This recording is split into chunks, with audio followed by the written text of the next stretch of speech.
Okay, magandang umaga sa inyong lahat. And praise the Lord sa umagang ito. At tayo ay nasa ikalimang araw na ng Disyembre, no? Unang linggo ng buwan ng Disyembre. Pumasok na ang Season of Love.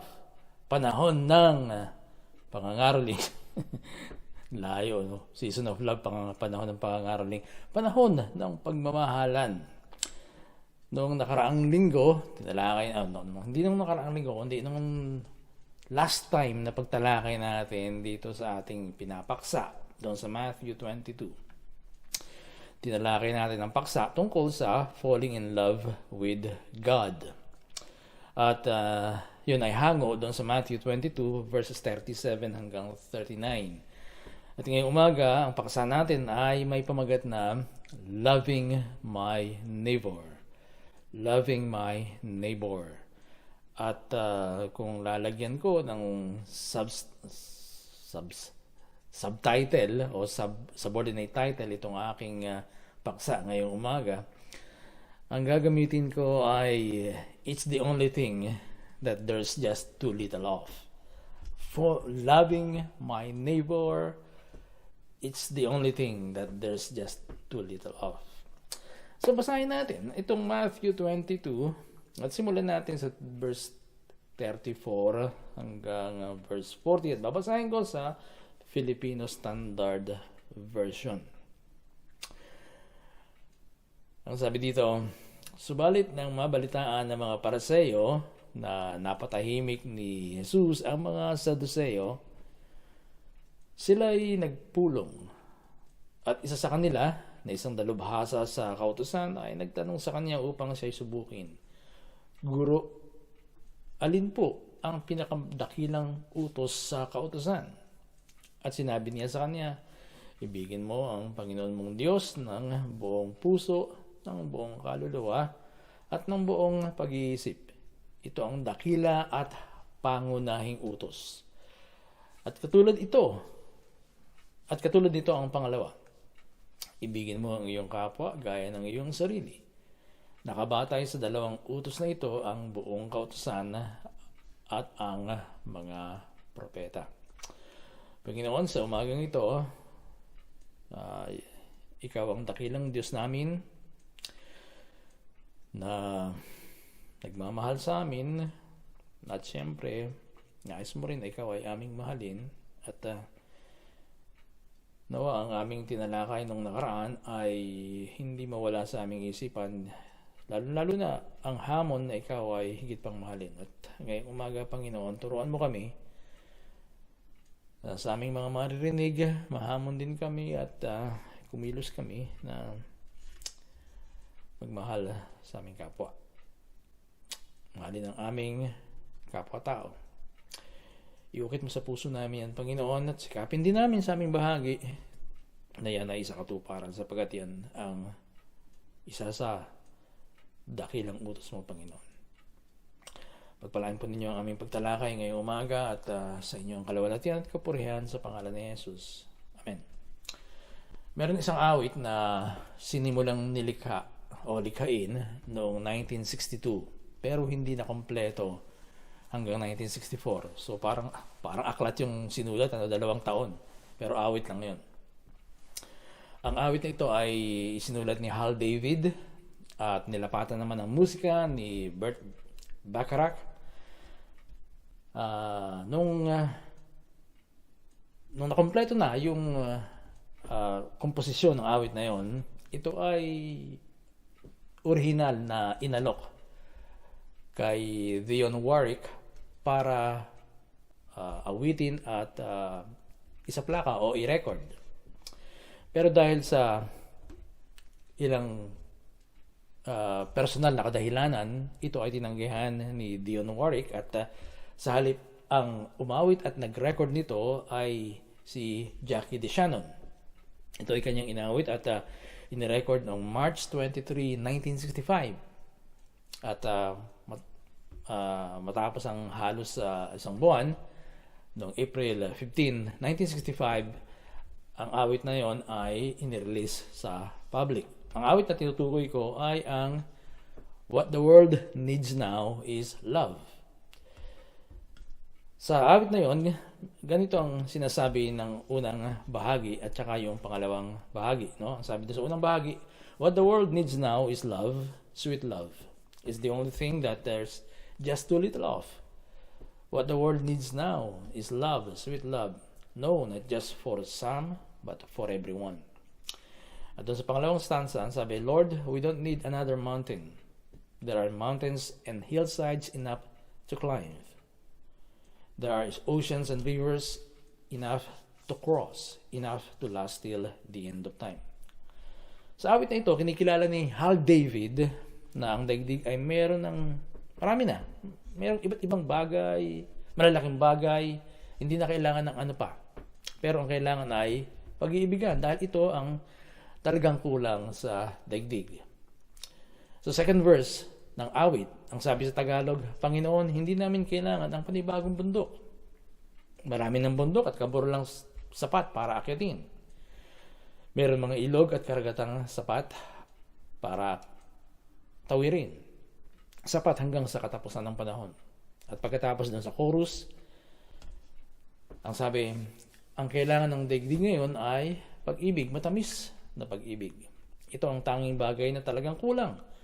Ang kailangan ng daigdig ngayon ay pag-ibig, matamis na pag-ibig. Hindi lamang para sa ilan, kundi para sa buong sandaigdigan.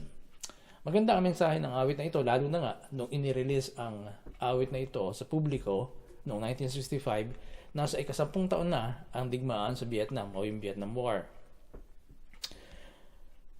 Pero naglilipas sa maraming panahon. Ngayon ay 2021, after 57 years. Nadagdagan ba ang pag-ibig o ang pag-iibigan sa ibabaw ng daigdig?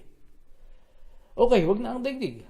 Huwag natin pag-usapan ng daigdig. Nadagdagan ba ang pag-iibigan sa bansang Pilipinas? Sa bansang Amerika? O kaya, huwag na tayo pumunta roon. Nadagdagan ba ang pag-iibigan sa mga iglesia lokal, sa mga local churches?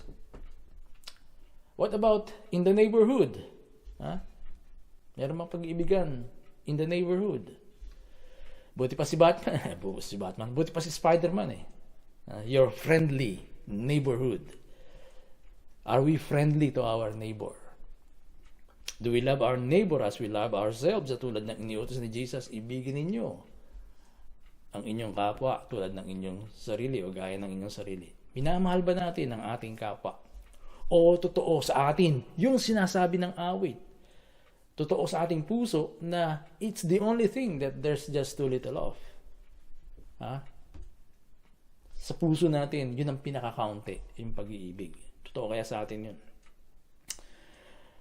Ano ba ang pag-ibig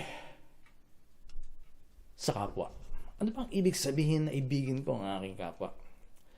Ang pag-ibig sa kapwa ay hindi, o maaaring hindi katulad ng pag-ibig natin sa ating mga mahal sa buhay, doon sa mga miyembro ng ating pamilya, at maaaring hindi rin tulad ng pag-ibig natin sa ating mga kaibigan. Ang pag-ibig natin sa ating pamilya, sa magulang, anak, mga kapatid, kamag-anak at kaibigan ay binibigkis ng isang klase ng damdamin, ng pagmamahal. Sa English yun ang tinatawag na affection. Damdamin ng pagmamahal. Pero kahit walang affection, hindi nangangahulugan na hindi na natin pwedeng ibigin ang ating kapwa. Hindi nangangahulugan na wala tayong kakayanan na sila ay ibigin. Yan ay dahil ang pag-ibig ay hindi isang damdamin, kundi isang pagpili. At lahat tayo ay nakakagawa ng pagpili.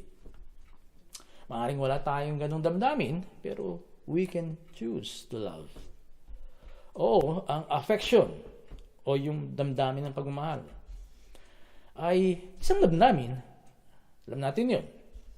Pero ang biblical na pag-ibig ay isang pagpili, hindi isang damdamin. Yan ang dahilan kung bakit sinabi ni Jesus, love your enemies and pray for those who persecute you. Mahalin ninyo ang inyong mga kaaway at ipanalangin ninyo ang mga umuusig sa inyo. Alam ni Jesus na pwede yun. Alam ni Jesus na pwede nating mahalin, maging ang ating mga kaaway, at yun nga ang ginawa niya, di ba? Pero maaaring tanong nyo, pero pastor, saan parte ng puso ko huhugutin yung damdamin para ibigin ko ang mga kaaway ko? Wala sa parte ng iyong puso. Wala saan mang parte ng iyong pagkatao, ng iyong puso na pwede mong hugutin ang damdamin iyon. Alam nyo, kung nakadepende kayo sa damdamin para ibigin ninyo ang inyong kapwa, hindi nyo matutupad ang utos ni Jesus. Kung nakadepende kayo sa damdamin para ibigin ninyo ang inyong kapwa, hindi nyo matutupad ang utos ni Jesus. Kung kailangan ang affection para magmahal tayo sa ating kapwa, kung kinakailangan ng damdamin para magmahal tayo sa ating kapwa o ibigin ang ibang tao, hindi mangyayari yun. Hindi mangyayari yun. Ang totoo, hindi natin kailangan ang damdamin para tayo ay magpakita ng pag-ibig sa ibang tao. Hindi natin kailangan ng damdamin. Dahil ang sabi ni Jesus, ibigin mo ang iyong kapwa gaya ng pag-ibig mo sa iyong sarili. Gaya ng iyong sarili. Ang tanong, meron ba kayong damdamin sa inyong sarili? Nararamdaman niyo ba yung pag-ibig sa inyong sarili? Hindi naman, di ba? Karamihan sa atin magsasabi na hindi. Wala tayong ganun damdamin. Wala tayong ganung nararamdaman. Pero, iniibig natin o mahal natin ang ating mga sarili. Kaya, itong damdamin o yung nakagisna nating pag-ibig na meron tayong nadadamang feeling o damdamin, yun ang alam natin sa pag-ibig. Isang maling pag-ibig. Hindi yun ang totoong pag-ibig. Kahit wala kang damdamin sa iyong kapwa, hindi nangangahulugan na wala kang pag-ibig sa kanila o hindi nangangahulugan na hindi mo sila kayang mahalin sapagkat sa iyong sarili, wala ka ring damdamin, pero hindi nangangahulugan na hindi mo minamahal ang iyong sarili.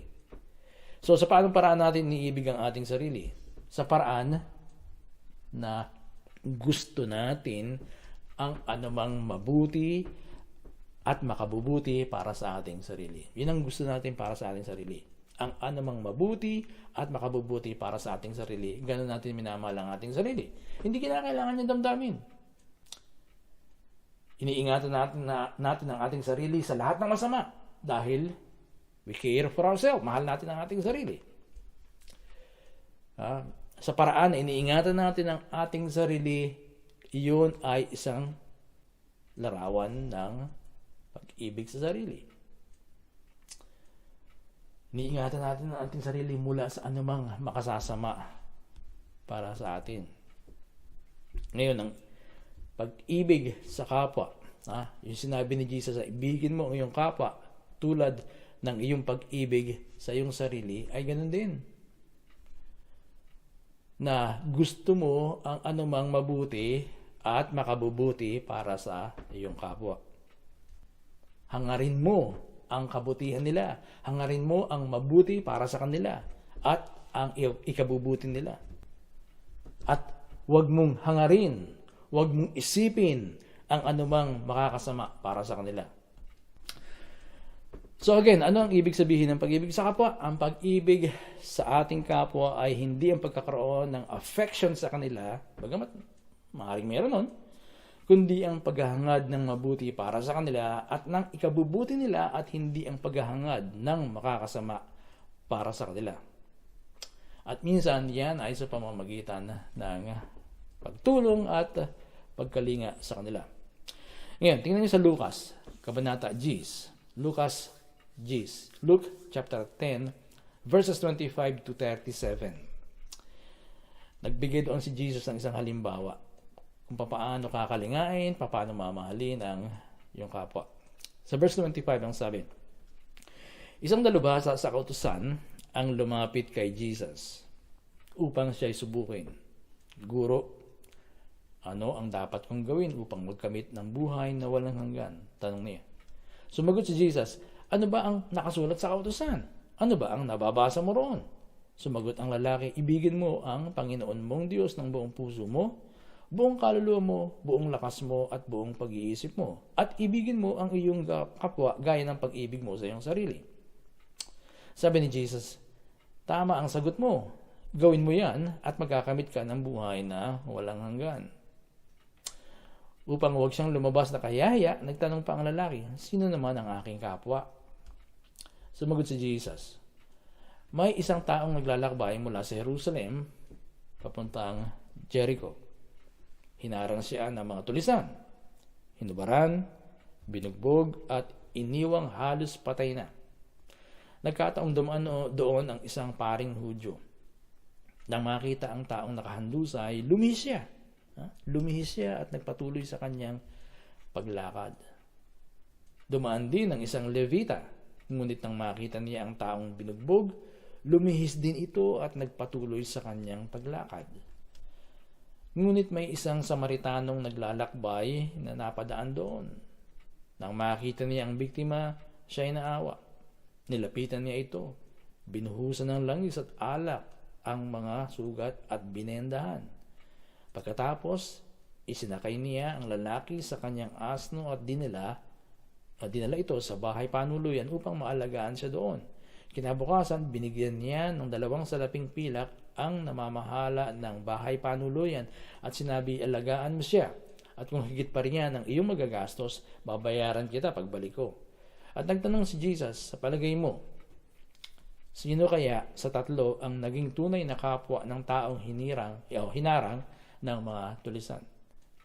Ang taong tumulong sa kanya, tugon ng dalubhasa sa kautusan. Kaya't sinabi sa kanya ni Jesus, kung gayon, humayo ka at ganon din ang gawin mo. Okay, sa kwentong ito, marami tayong mapupulot na prinsipyo ukol sa pag-ibig sa kapwa. Pero, tingnan lang natin ang ilan. No? At ang isa dyan ay ito. Hindi porke leader ng church, hindi porke pari o pastor o leader ng isang church ay mayroong pag-ibig sa kapwa. Hindi porke pari o pastor o leader ng isang church ay mayroong pag-ibig sa kapwa. Hindi automatic yun eh. Hindi porke leader ka, ganun ka na. Nakita niyo yung pari na yun. Nakita niya yung binugbog pero patay mali siya, umiiwas siya. Alam niyo, minsan pa nga yung mga leader ng church, dahil meron silang kapangyarihan, sila ang nambibiktima ng kanilang kapwa, nambibiktima ng mga miyembro.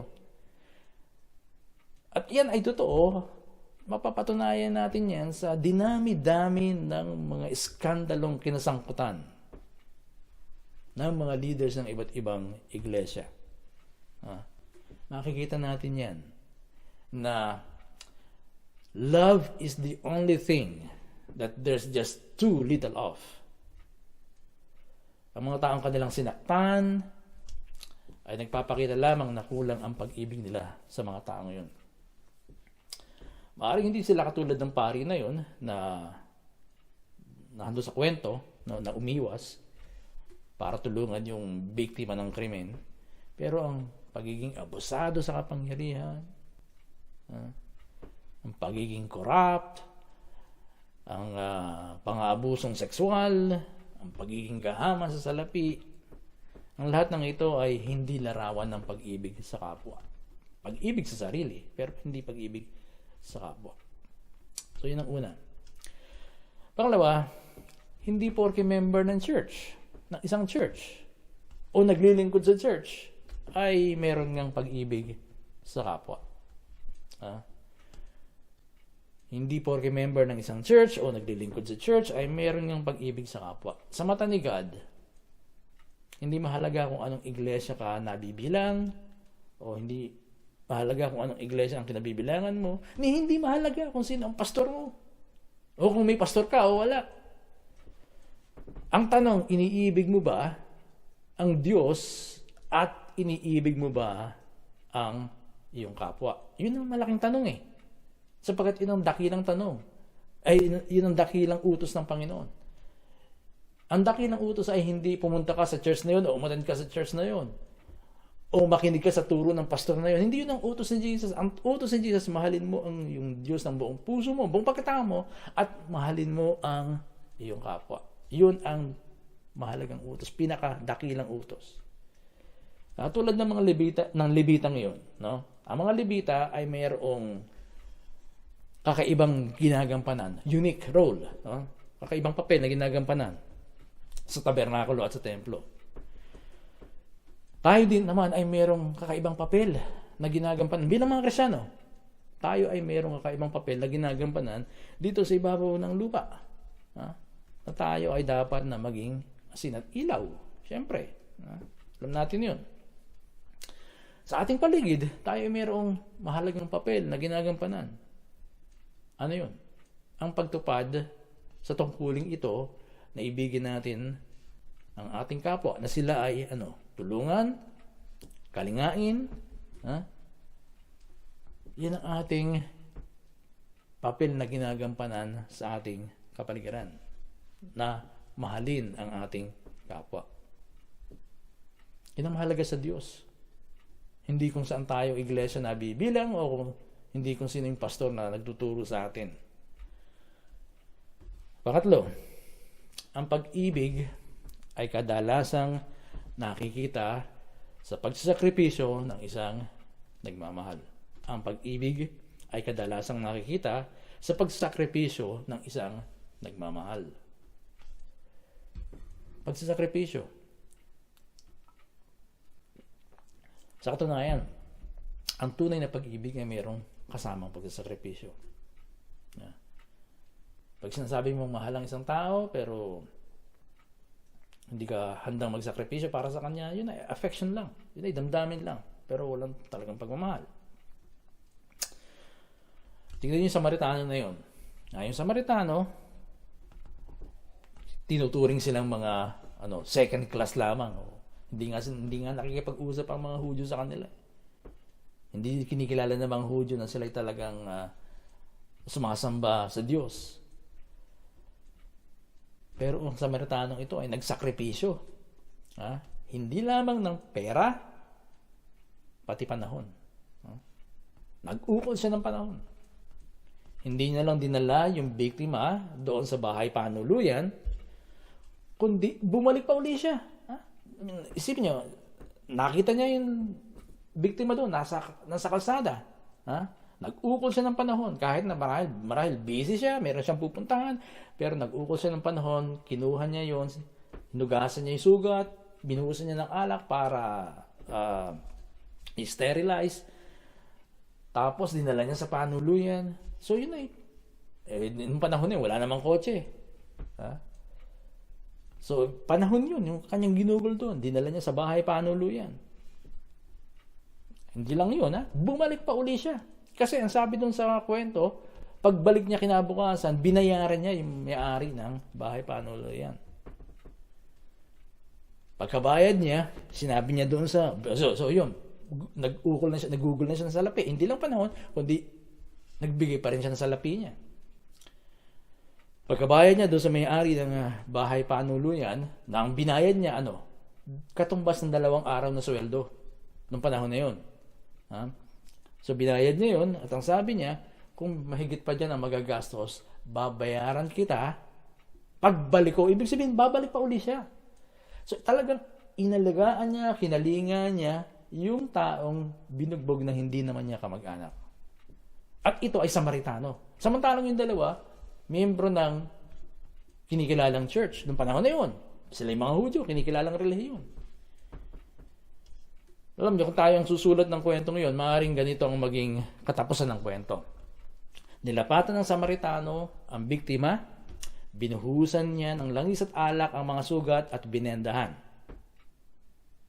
At dahil natulungan na niya ang Samaritano, bahala na siya sa sarili niya.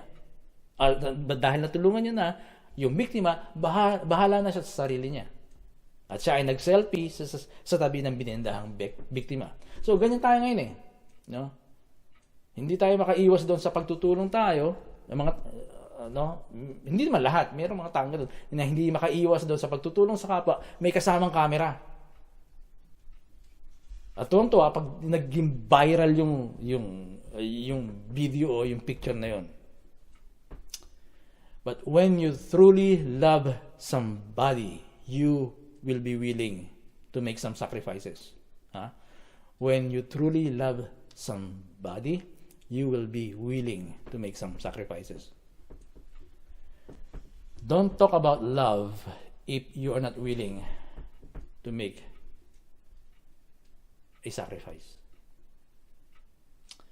At yung sacrifice ay hindi kinakailangan laging salapi o pera. Yes, it could be money, pero hindi kailangan ganun lagi. It could be time, it could be effort, it could be anything na pwedeng makatulong doon sa tao na yon, or at least mamitigate yung kanyang pain o yung kanyang suffering. Hindi lang laging pera. The thing is, love requires some sacrifices. Pero yung sabihin mo sa kapatid mo na hindi ko na kayang tulungan yan, hinihintay ko na lang mamatayan. Please don't go there. Ang tagasunod ni Jesus ay hindi tatahakin ng ganong kaisipan o landasin. Do we love our neighbor as we love ourselves? Or we only love ourselves and not our neighbor? Minamahal ba natin ang ating kapwa gaya ng ating sarili, o minamahal lang natin ang ating sarili at hindi ang ating kapwa? At yan ang isang sablay na turo ukol sa utos na to. Na kailangan mahalin ko muna ang sarili ko bago ko mahalin ang kapwa ko. Kasi paano ko mamahalin ang kapwa ko kung hindi ko minamahal ang sarili ko? Yun ang narinig kong turo minsan sa isang Amerikanong Bible teacher. Alam mo, sa linya ng prosperity, yung health and wealth, sarili ang tinitingnan Kailangan mahalin ko muna ang sarili ko bago ko mahalin ang kapwa ko, kasi paano ko mamahalin ang kapwa ko kung hindi ko minamahal ang sarili ko? Kaya naman, ang gagawin ng mga nakarinig ng turo mo yun, bubusugin ko muna ang sarili ko bago kita pakainin. O bago pakainin ang kapwa ko. Ibibili ko muna ng mga gamit ang sarili ko bago kita ibili ng para sa'yo. Kasi kailangan mahalin ko muna yung sarili ko. Kung hindi ko minamahal yung sarili ko, paano kita mamahalin? Kailangan ilagay ko muna ang sarili ko sa maayos na kalagayan bago kita iayos din. Dahil, siyempre, kailangan ako muna, mahalin ko muna to, kasi paano kita mamahalin kung hindi ko minamahal ang sarili ko? And because we must love ourselves first, we endlessly groom ourselves with everything, that it becomes difficult for us to help those who need our help. Dahil minamahal natin, o kailangan mahalin muna natin ang ating mga sarili, walang katapusan yung pagbibigay natin sa ating sarili na kung ano-ano na nahihirapan na tayo na tulungan ang ibang tao. Hindi natin makakayang magsakripisyo dahil nasanay na tayo na nakapokus sa ating mga pangangailangan at mga gusto sa buhay. Kaya yung isang awit din, hindi yung awit na binanggit ko kanina, yung isang awit tungkol sa love, mali yun The greatest love of all is to love yourself. That's wrong. The greatest love of all is to love God first. And then your neighbor as yourself. Hindi sinabi ni Jesus na ibigin mo muna ang sarili mo bago mo ibigin ang kapwa mo. Ang sinabi niya, ibigin mo ang kapwa mo gaya ng iyong sarili. Anong ibig sabihin nun? Walang iba kundi yung katulad lang yan nung sinabi ni Jesus doon sa Matthew 7:12. Nang sabi niya ron, gawin ninyo sa inyong kapwa ang nais ninyong gawin nila sa inyo. Ito ang buod ng kautusan at ng mga isinulat ng propeta. Magkaparehas lang yun Pag inobserbahan nyo, tingnan nyo, parehas lang yun. Sa Matthew 7:12, gawin ninyo sa inyong kapwa ang nais ninyong gawin nila sa inyo. Ito ang buod ng kautusan at ng mga isinulat ng mga propeta. Sa Matthew 22, 22, 38 to 40, ito ang dakila at pangunahing utos, yung pagmamahal sa Diyos. At katulad nito ang pangalawa, ibigin mo ang iyong kapwa gaya ng iyong sarili. Nakabatay sa dalawang utos na ito ang buong kautusan at mga propeta. Yun din yun. So, ang pag-ibig sa kapwa, ang ibig sabihin nun, gawin ninyo sa inyong kapwa ang nais ninyong gawin nila sa inyo. Gusto mo bang ibigin ka ng iyong kapwa? Tulungan ka ng iyong kapwa? Kalingain ka ng iyong kapwa? Go and do likewise. Ganon din. Gawin mo sa kanila. So, I will suggest, isasuggest ko sa inyo, seek God for the opportunity to help others. Seek for it. Kasi hindi darating kusa yun. Maging part yan ng worship ninyo. Maging part yan ng prayer niyo, Lord, sa araw na ito. Buksan mo ako ng isang pintuan na makatulong ako sa aking kapwa. Hanapin natin yung oportunidad na yun. Dahil sabi ko, hindi darating ng kusa yun. Madalas pa nga, iiwasan natin yung katulad ng dalawang kulokoy na yun, yung pari at saka yung levita. Nakita nila na handun, may isang tao na nangangailangan pero umiwas sila.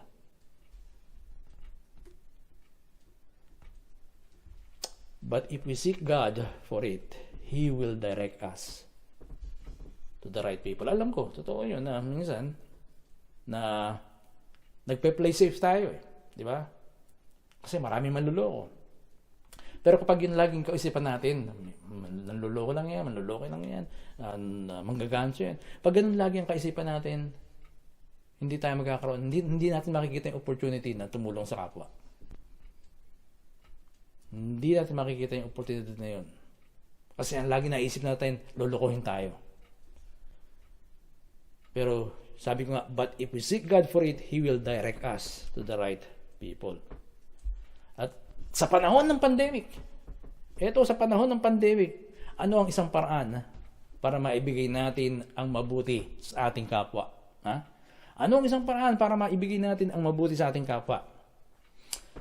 Go and get vaccinated.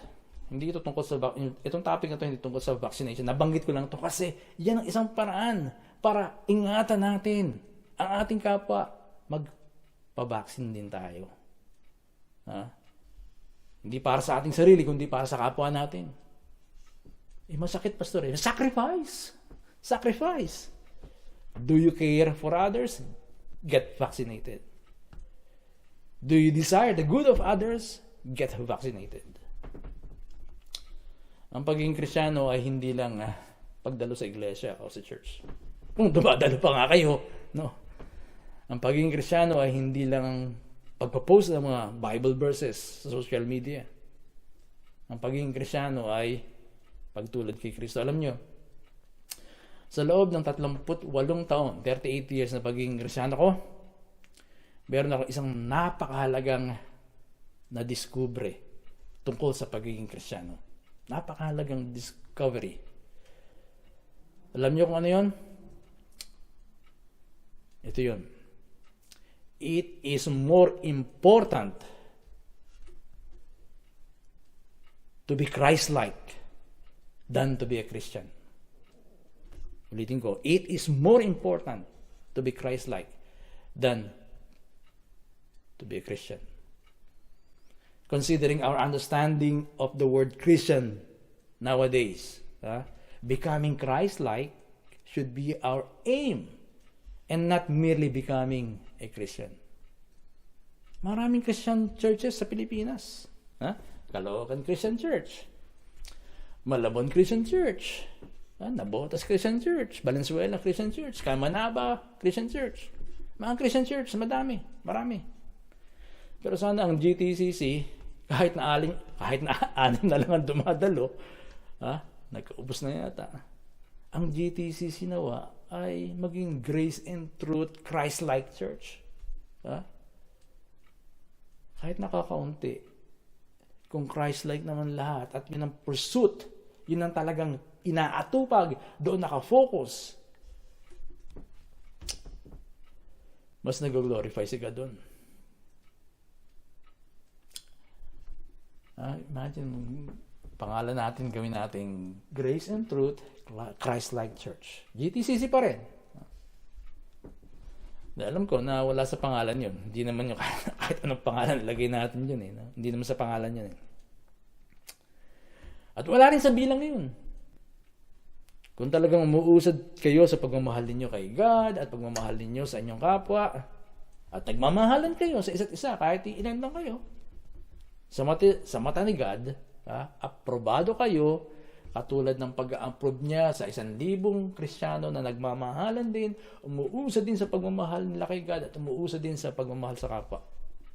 Walang pagkakaiba yung 1,000 at yung 6. Alam ko, hindi naman kayo 6 lang, no? Pero wala sa bilang yun. Kahit na 20, 40, 8, 12, 12, 6, 5, kung yung mga taong grupo na yun ay umuusad sa pagmamahal nila sa Diyos at sa kanilang kapwa at sila'y nagmamahalan sa isa't isa, at meron dito na ganun din 1,000, 2,000, 5,000 katao na nagmamahalan din sa isa't isa, nagmamahal sa kapwa at nagmamahal kay God, parehas lang ng timbang yun sa mata ni God. Pero kung wala yung pagmamahal kay God at pagmamahal sa kapwa at pagmamahalan sa isa't isa,